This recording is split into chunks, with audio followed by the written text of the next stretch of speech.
Thank you very much. I'll finish off with this song, which is another old song from Gateshead. Back in 1978, I made a thing called a long playing record. And I did. And it was, I was only 7 at the time, of course. And it was called Now's a Good'll Pass. And I was working in a duo with a great musician called Stu Luckley in those days.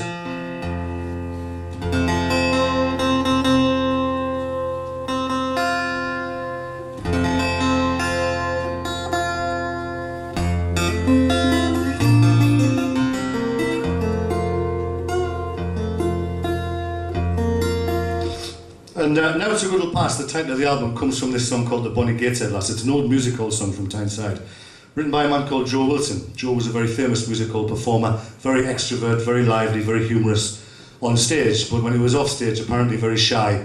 And this shyness always held him back in matters of love.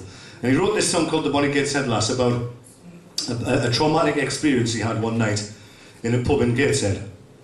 Now, if you've ever been to Gateshead, you'll know that that's not very difficult.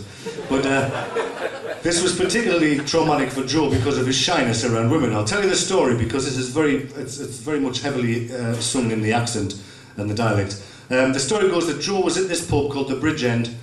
He saw this lovely girl in the pub and he was desperate to go over and introduce himself to her and try and get some kind of conversation going that might lead to the development of a deep and meaningful relationship. But he was too shy to do it in front of everybody in the pub. And so instead he decided he would wait until she went to the ladies' toilet and he would follow her into the ladies' toilet and have a word with her in there. Very common practice in Gateshead, I have to tell you. But they never actually make it to the toilet because as she gets up to go towards the toilet and he gets up to follow her, she's wearing a long dress that trails along the ground a little bit. He accidentally steps on the hem of this dress and she keeps on walking towards the toilet and he ends up ripping the dress into several little bits. But it does seem to work very well because she does immediately turn around and introduce herself to him, using very carefully chosen words and phrases, I'm sure. And it's the start of a wonderful relationship. The Bonnie Gateshead Lass, you listen to the last line of every verse and then try and sing it back to me. And at the end of this, I play a little tune. It's a lovely tune from Northumberland, a jig called Elsie Marley. So the song is called The Bonnie Gateshead Lass. And the tune at the end is called Elsie Marley. And I don't know if you know, but a couple of years ago it was the 30th anniversary of the release of this album, and to celebrate that, Stu and I got back together and we did a reunion tour. But not only did we do that, but we actually, because all the 2 albums we made were on vinyl, we actually re-recorded both albums on a double CD in a fancy presentation box with a lovely big thick booklet of photographs and old stories and things of us, and that was a special thing for the tour. And have you got any with you tonight? I have. I've got some. You may have noticed there's a table here with CDs on it. And all my CDs are down here, the ones I've done myself, £10, that's all they are. But there's the special double CD. We used to sell it for 20 quid.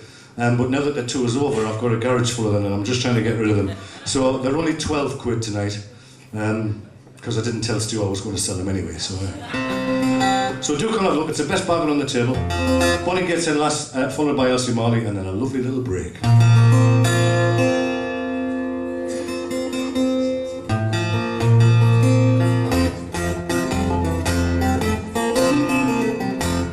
I'll want to never see me lass, a name I cannot mention, for fear you'll go and tell her how I like her, so I do. Well, it's just for lads and lasses for to whisper their affection. And the bonniest lass in Gateshead's bonny face has bothered me. The bonniest lass in Gateshead's bonny face has bothered me. Now the first time I saw her, I thought I didn't know her, but I'm sure I've seen her face before. I couldn't think of where. The blue eyes met mine in passing up the High Street in the morning, and her look was so entrancing that my heart was my neighbour. Her look was so entrancing that my heart was my neighbour. Well, I didn't see her for a week, until one night at the Bridge End, when I strapped upon her gown, and the gathers that come away, who she told us I was clumsy, and I said that I was sorry, and I humbly begged her pardon. I was licked for what to say. I humbly begged her pardon. I was licked for what to say. So I walked on by her side, just as if I had it right today. The conversation first was shy, but then it turned first class. We talked about the weather, and she mentioned that her father was a puddler down at Harks, as oh me bonny Gatesy lass. A puddler down at Harks, as oh me bonny Gatesy lass.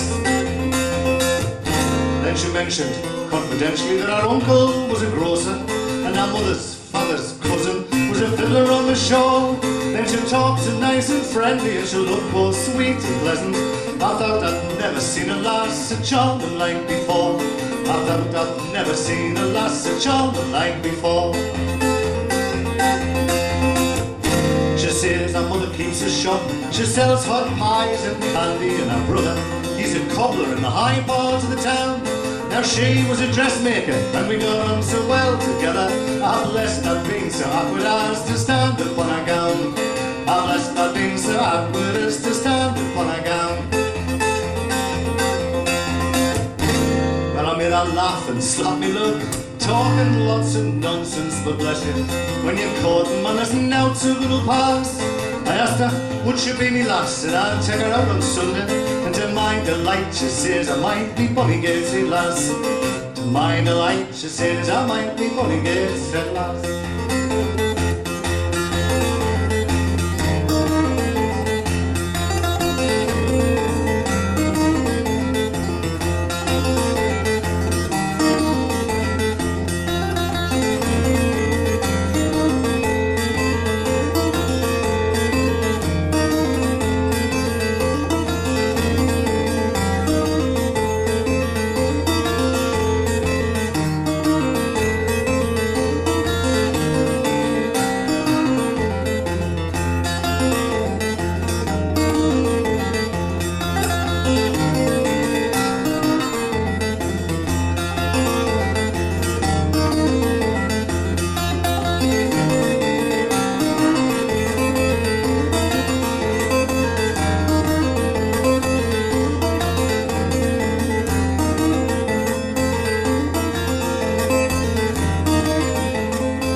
Very much, see you later on.